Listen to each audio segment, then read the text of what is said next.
E aí, gente, tudo bom com vocês? Meu nome é Adalmo, esse é o Gira Trinco, esse é o 63º vídeo do canal e hoje a gente vai falar sobre Morte e Vida Severina do João Cabral de Melo Neto, o representante do Pernambuco no Giro pelo Brasil. Terra de Luiz Gonzaga, o Pernambuco foi o primeiro núcleo econômico do Brasil por conta da exploração do pau-brasil e foi o primeiro lugar onde a cultura canavieira realmente prosperou, o que fez com que o Pernambuco fosse o maior produtor mundial de açúcar durante uma época.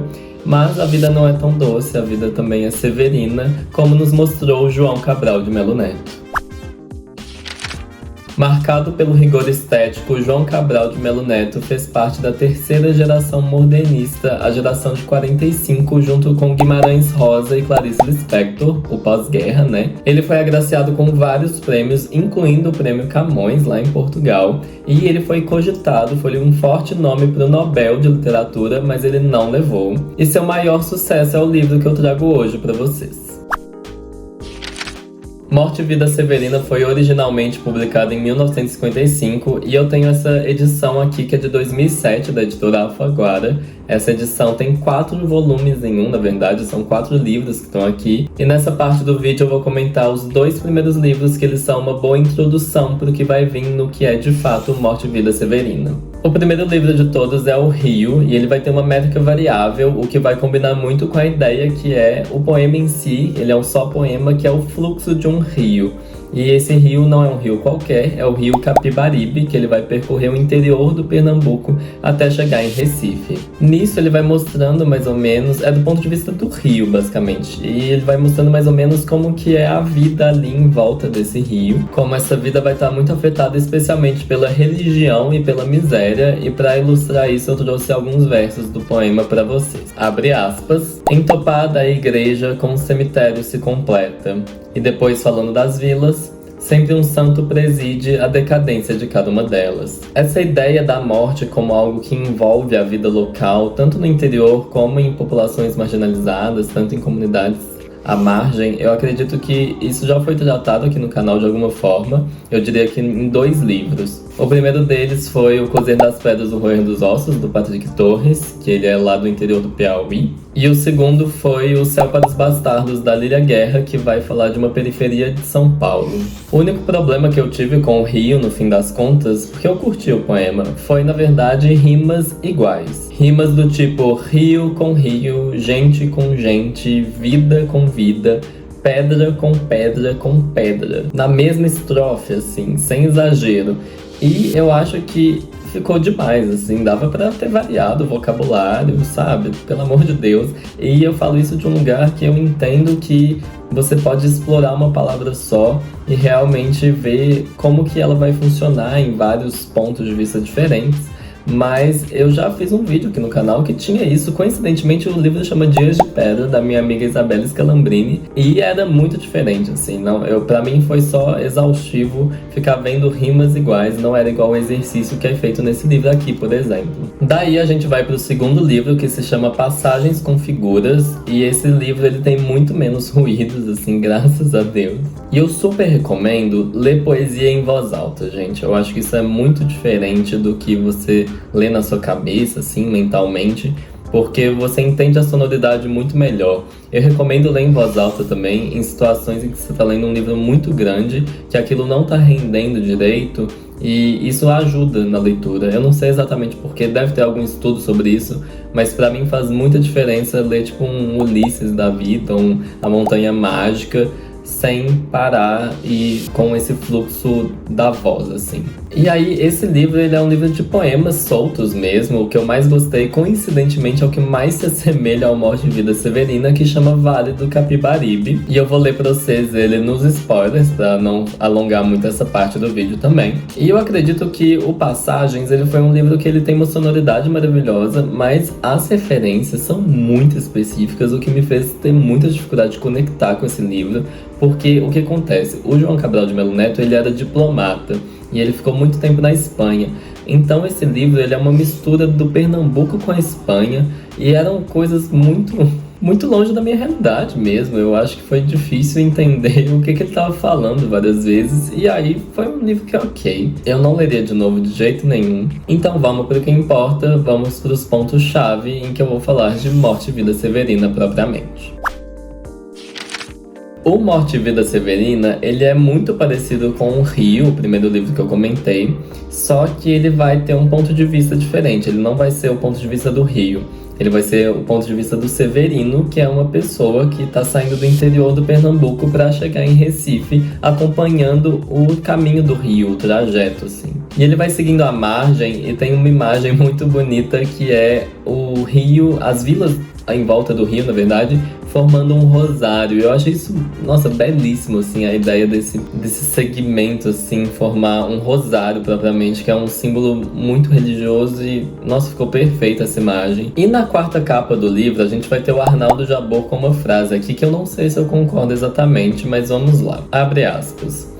João Cabral fez a poesia mais profunda sobre o Brasil. Ele não nos mostra a pobreza, ele mostra a riqueza que nos falta. Eu discordo disso porque, assim, eu acredito que ele mostra a pobreza. Na verdade, essa viagem que o Severino vai fazer é totalmente mostrando a miséria, mas isso é importante para depois ele mostrar a riqueza, assim. Eu acho que tem que ter esse contraponto. Não faz sentido falar de um sem falar de outro. E é o que ele faz. Inclusive no meio do poema, que também é como se fosse um poema só, assim, ele tem partes, mas eu diria que ele é um poema só, bem dividido, mas um poema só.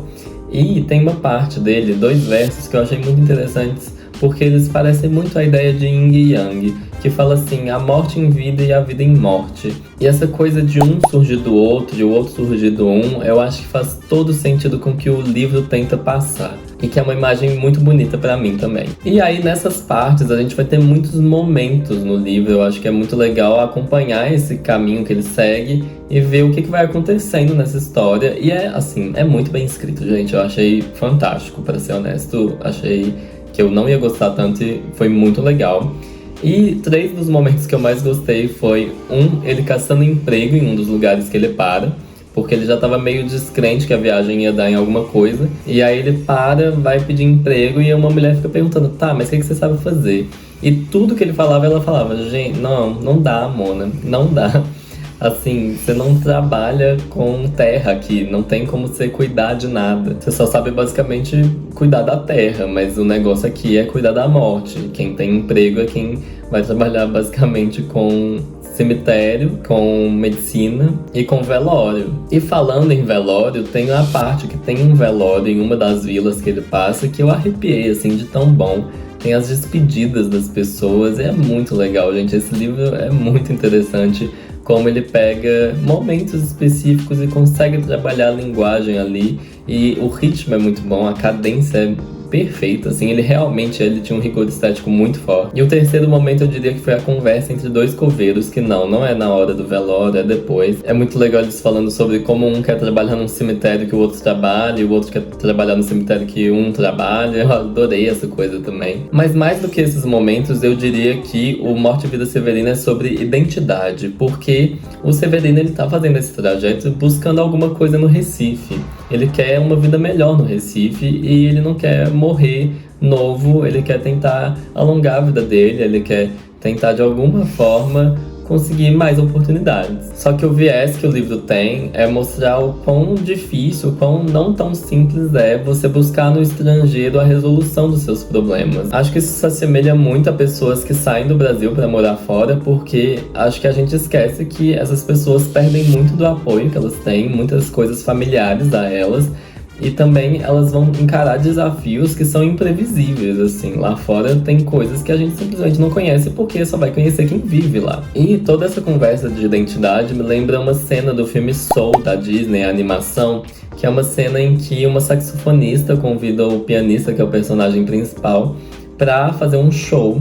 E aí ele faz o show, é o sonho da vida dele, ele faz o show incrível, assim, é a noite maravilhosa. E aí acaba o show, eles saem, assim, eles estão lá na calçada, e ela fala, nossa, o show foi ótimo, não é todo dia que é assim.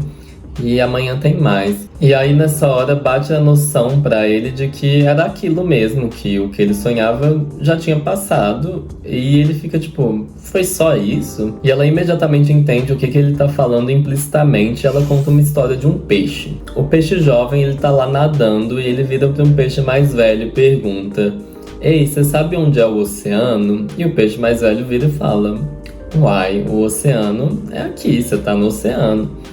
E aí o peixe mais novo fala: não, eu tô procurando o oceano. Isso aqui é só água. Eu acho fantástico, eu achei incrível. Eu lembro muito dessa cena porque se assemelha também a um poema que eu tenho, um único poema que eu tenho publicado até o momento, que foi nesse livro aqui que chama Famílias Invisíveis, uma coletânea de poemas e contos sobre famílias LGBT. E meu poema é o primeiro por causa de ordem alfabética. E nele tem uma estrofe que é assim: pegue um dia, coloque outro antes, outro depois, ache a graça. Porque a vida é isso, a vida não é nada além dos dias que a gente vive. A vida não é um momento em que você realiza um sonho, assim. É claro que isso importa também, mas não é esse o ponto da vida. E aí o Morte e Vida Severina é essa jornada em que o Severino meio que vai entender isso. E eu achei lindo, eu não esperava tanto, eu achei muito bom o livro, eu achei incrível. E a mensagem final também eu achei maravilhosa. E eu vou comentar ela nos spoilers, mas antes disso eu preciso falar sobre o quarto livro que tá aqui nessa edição, que se chama Uma Faca Só Lâmina, ou Serventia das Ideias Fixas. E pra quem não sabe, eu tenho uma coleção de facas e eu tenho uma coleção de tesouras também. As duas são pequenas, mas eu também gosto de dar facas de presente para meus amigos que estão saindo de casa pela primeira vez e estão indo morar num lugar novo. Então eu já fiquei interessado com essa ideia do livro. E para mim ele vai falar sobre desejo com 3 metáforas muito interessantes. Ele vai usar a metáfora de uma bala, a metáfora de um relógio e a metáfora dessa faca que ela só é a lâmina, ela não tem o cabo, basicamente. E eu entendi que era desejo, o João Cabral de Melo Neto ele não vai falar sobre isso, mas pra mim é do desejo no sentido assim: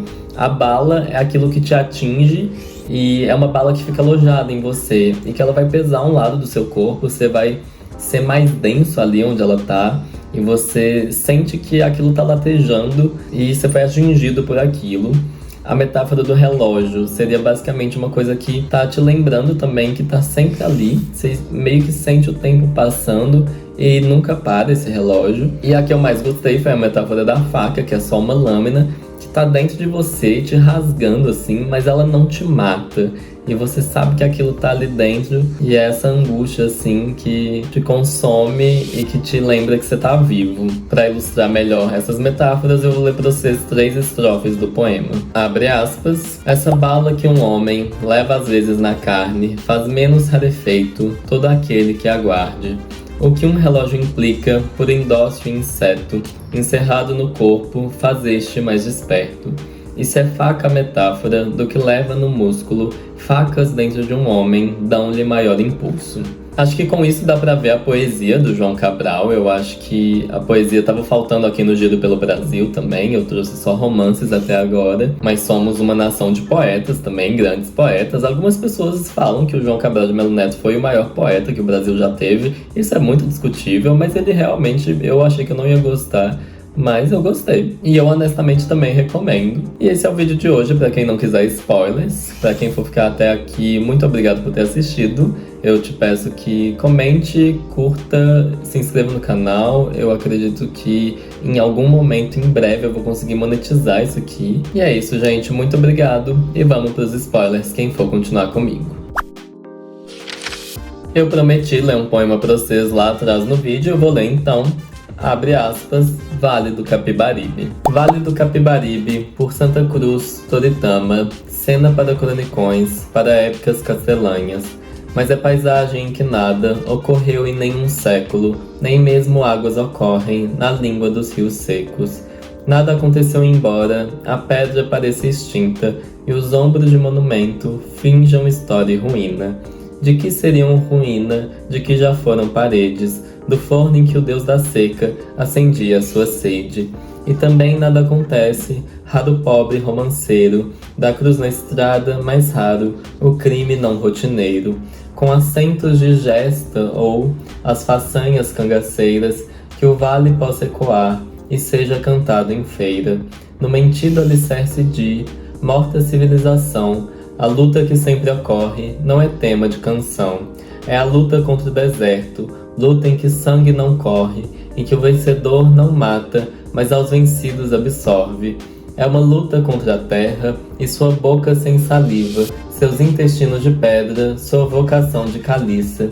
Que cidade dia em dia, que cidade homem a homem, que cidade seca em seca, que cidade morte em morte. Ai, eu amei esse poema. E a outra coisa que eu tenho pra falar nos spoilers, hoje é rapidinho, seria o final do Morte e Vida Severina. Por quê? Porque ele chega lá no Recife, ele nota que as oportunidades não são lá essas coisas, mas ele chega no momento em que tá acontecendo um nascimento, um parto, e é muito bonito essa ideia da vida em morte, assim, porque chega toda uma comunidade pra agregar, assim, pra acolher e receber essa criança, e é muito legal como que os presentes vão sendo dados, é uma coisa quase natalina, assim. E eu gosto dessa mensagem de que a vida também reúne as pessoas, de que as pessoas não vão só se juntar em torno da morte, mas elas também vão se juntar em torno da vida. Eu achei bonito, eu sou esperançoso mesmo, é o que acontece. Vamos para a conclusão do vídeo.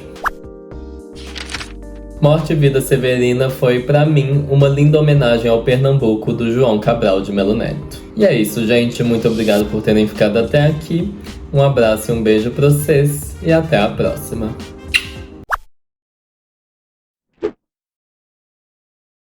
Ah não, gente, fala sério.